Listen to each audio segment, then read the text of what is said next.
इंसान होने का सबसे बड़ा गुरूर क्या है? यही कि हमारे फैसले हमारे अपने हैं। हम क्या सोचते हैं, हम क्या करते हैं और किस पर भरोसा करते हैं, इस पर सिर्फ हमारा अधिकार है। हमारी चेतना, कॉन्शियसनेस एक ऐसा अभेद किला है जिसे बाहर से कोई नहीं तोड़ सकता। पिछले एपिसोड में हमने देखा कि कैसे एक जेनेटिक बीमारी दिमाग के गेट कीपर को मारकर इंसान को तड़पाती है। लेकिन जरा सोचिए, क्या इस किले को तोड़ने के लिए किसी बीमारी, किसी जेनेटिक कोडिंग या किसी माइक्रोस्कोपिक वायरस की सच में जरूरत है? क्या हो अगर किसी बिल्कुल स्वस्थ और आम इंसान के दिमाग को हैक करने के लिए सिर्फ एक आवाज काफी हो? स्वागत है मुख्तलिफ आवाज की राज सीरीज में। आज की कहानी कोई जादू या स्टेज का खेल नहीं है। आज हम क्रिमिनल साइकोलॉजी के उस सबसे डार्क और खौफनाक पन्ने को पलटेंगे, जहां एक इंसान की आजाद चेतना किसी और के हाथ का रिमोट कंट्रोल बन गई। ये कहानी 23 अगस्त 1951 की है। जगह डेनमार्क की राजधानी कोपेनहेगन। सुबह के 10 बज रहे थे। मौसम बिल्कुल साफ था। शहर के बीचों बीच मौजूद एक बैंक में रोजमर्रा का काम चल रहा था। तभी बैंक के दरवाजे से एक 29 साल का नौजवान अंदर दाखिल होता है। उसका नाम पॉल था। पॉल एक बिल्कुल आम नागरिक था। उसके चेहरे पर कोई स्ट्रेस नहीं था। उसके चलने के तरीके में कोई जल्दबाजी का खौफ नहीं था। वो सीधा कैशियर के काउंटर तक गया। उसने अपनी जेब से एक बंदूक निकाली और बिना अपनी आवाज ऊंची किए बेहद शांत लहजे में कहा, पैसे बैग में डाल दो। जब कैशियर घबरा गया और उसने अलार्म बजाने की कोशिश की तो पॉल ने 1 सेकंड की भी देरी नहीं की। उसने ट्रिगर दबा दिया। 1 और फिर 2। बैंक के 2 कर्मचारी वहीं जमीन पर गिर गए। उनकी मौत हो चुकी थी। पॉल ने पैसे उठाए, बैंक से बाहर निकला, अपनी साइकिल उठाई और बिल्कुल उसी खामोशी से, उसी नॉर्मल रफ्तार से साइकिल चलाते हुए वहां से निकल गया। इतने शांत और क्रूर तरीके से हुए इस मर्डर ने पूरे शहर को हिला दिया। लेकिन पुलिस ने पॉल को कुछ ही घंटों में पकड़ लिया। पुलिस को लगा कि उनका सामना एक बेहद खूंखार कातिल या किसी साइकोपैथ से होने वाला है। लेकिन जब पॉल को इंट्रोगेशन रूम में बिठाया गया तो पुलिस ऑफिसर सन्न रह गए।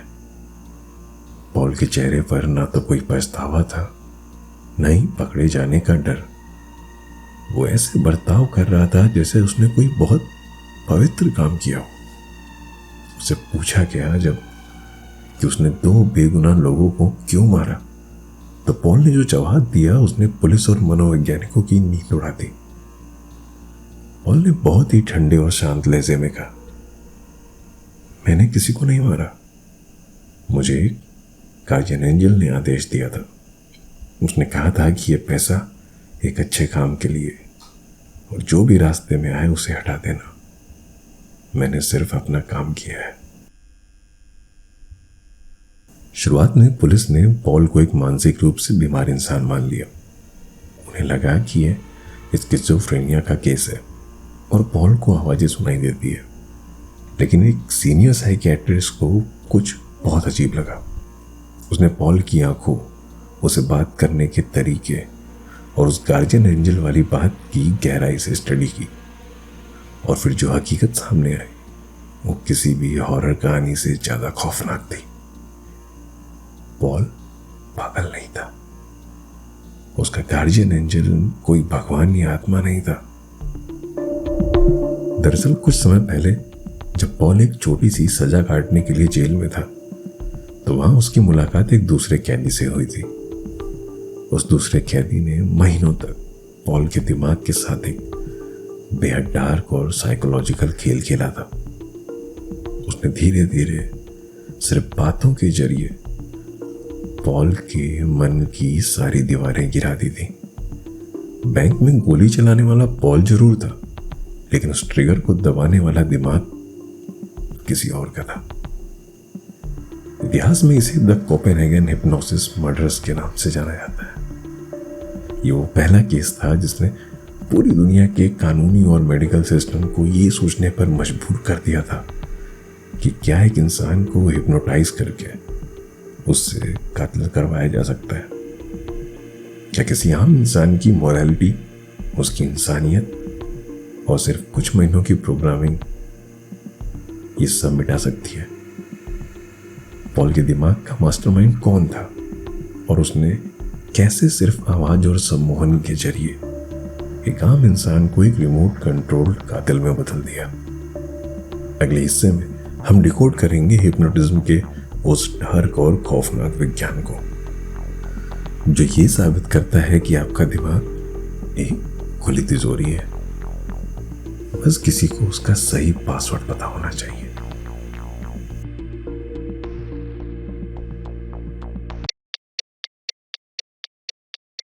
हमने देखा कि कैसे पॉल नाम के एक आम नौजवान ने दिन दहाड़े एक बैंक में 2 बेगुनाह लोगों का कत्ल कर दिया और पकड़े जाने पर उसने कहा यह आदेश सिर्फ उसके गार्जियन एंजल ने दिए थे। लेकिन जब मनोवैज्ञानिकों ने पॉल के दिमाग की परतों को खोलना शुरू किया तो उस गार्जियन एंजल का असली चेहरा सामने आ गया। वो चेहरा था ब्यॉर्न निल्सन। निल्सन एक शातिर अपराधी था जो पॉल के साथ उसी जेल की एक कोठरी में बंद था। निल्सन जानता था कि पॉल दिमागी तौर पर कमजोर है, उसे अध्यात्म और रहस्यमय ताकतों में बहुत दिलचस्पी है। निल्सन ने कोई जादुई पेंडुलम या स्टेज का खेल इस्तेमाल नहीं किया। उसने एक जेल की उस तन्हाई और खामोशी का इस्तेमाल किया। महीनों तक रोज रात को जब पॉल आधी नींद में होता, निल्सन उसे एक बहुत ही धीमी, लयबद्ध और सम्मोहित करने वाली आवाज में बात करता। उसने पॉल के दिमाग की सबसे बड़ी कमजोरी, उसके विश्वास को अपना हथियार बना लिया। यहां साइकोलॉजी का एक बहुत गहरा सच समझना जरूरी है। आप किसी को भी चलते फिरते इंसान को हिप्नोटाइज करके उससे कत्ल नहीं करवा सकते। हमारे दिमाग का एक फायरवॉल होता है जिसे क्रिटिकल फैकल्टी कहते हैं। यह हमारी नैतिकता, हमारी मॉरलिटी का पहरेदार है। अगर हिप्नोटिज्म के दौरान कोई आपसे कहे कि जाकर किसी को मार दो, तो आपका सबकॉन्शियस माइंड तुरंत उस सम्मोहन को तोड़ देगा, क्योंकि कत्ल करना आपकी नैतिकता के खिलाफ है। निल्सन इस बायोलॉजिकल और साइकोलॉजिकल नियम को बहुत अच्छी तरह जानता था। इसलिए उसने पॉल से ये नहीं कहा कि वो एक कातिल है या उसे चोरी करनी है। निल्सन ने पॉल के फायरवॉल को तोड़ने के लिए उसकी हकीकत को ही बदल दिया। जब पॉल गहरी ट्रांस या सम्मोहन की अवस्था में होता तो निल्सन अपनी आवाज बदलकर उससे बात करता। वो कहता, पॉल, मैं तुम्हारा गार्जियन एंजल हूं, मैं एक दैवीय ताकत हूं।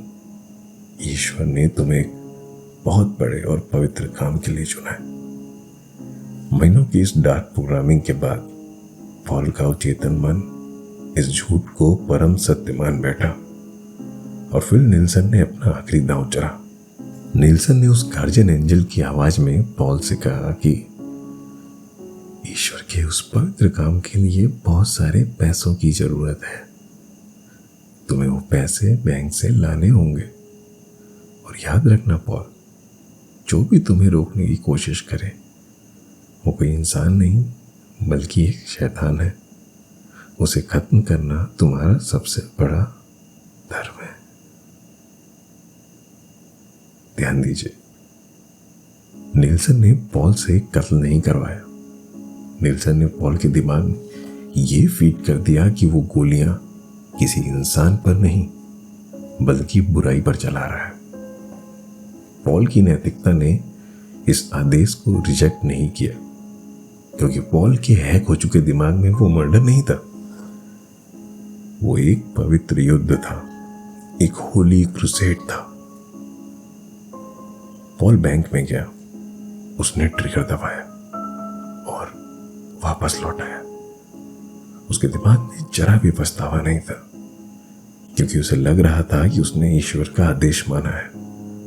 जब डेनमार्क की अदालत में एक केस चला तो कानूनी इतिहास में पहली बार कुछ ऐसा हुआ जिसने पूरी दुनिया को हिला दिया। अदालत ने ट्रिगर दबाने वाले पॉल को एक मनोरोगी, एक मेंटल पेशेंट माना और उसे एक असाइलम में भेज दिया। लेकिन अदालत ने नीलसन को मर्डर का दोषी करार दिया और उसे उम्र कैद की सजा सुनाई। एक ऐसा इंसान जो क्राइम सीन पर मौजूद तक नहीं था, जिसने बंदूक को हाथ तक नहीं लगाया था। अदालत ने माना कि नीलसन ने एक मर्डर वेपन का इस्तेमाल किया है और वो वेपन लोहे या बारूद का नहीं था, वो वेपन था शब्द और आवाज। नीलसन ने एक इंसान के दिमाग को हैक करके उसे एक लोडेड बंदूक में बदल दिया था। द कोपेनहेगन हिप्नोसिस मर्डर्स महज इतिहास का एक पन्ना नहीं है, यह हमारे गुरूर के चेहरे पर एक बहुत खौफनाक आईना है। हम सोचते हैं कि हमारा दिमाग एक अभेद किला है, लेकिन यह केस साबित करता है कि अगर सही हालात, सही तकनीक और सही शब्दों का इस्तेमाल किया जाए तो किसी भी आम इंसान की नैतिकता की प्रोग्रामिंग को दोबारा लिखा जा सकता है। नीलसन ने यह काम एक बंद कोठरी में महीनों तक किया था। लेकिन जरा अपने चारों तरफ देखिए, आज के इस दौर में क्या हमारी चेतना सच में हमारे कंट्रोल में है? वो एल्गोरिदम, वो स्क्रीन जो आप दिन रात देख रहे हैं, वो प्रोपोगंडा जो आपको लगातार एक ही बात बता रहा है, क्या वो एक बहुत बड़े स्तर का हिप्नोटिज्म नहीं है? जब आप किसी से बेइंतहा नफरत करते हैं या किसी पर अंधा विश्वास करते हैं, तो क्या वो सच में आपके अपने विचार है या किसी और ने आपके दिमाग के फायरवॉल को हैक करके आपको एक कठपुतली बना दिया है? इस खौफनाक सवाल के साथ मैं आपको अकेले में छोड़ जाता हूं। ये थी मुख्तलिफ आवाज। मिलते हैं इंसानी दिमाग की अगली डार्क मिस्ट्री के साथ। तब तक अपने विचारों पर नजर रखिएगा।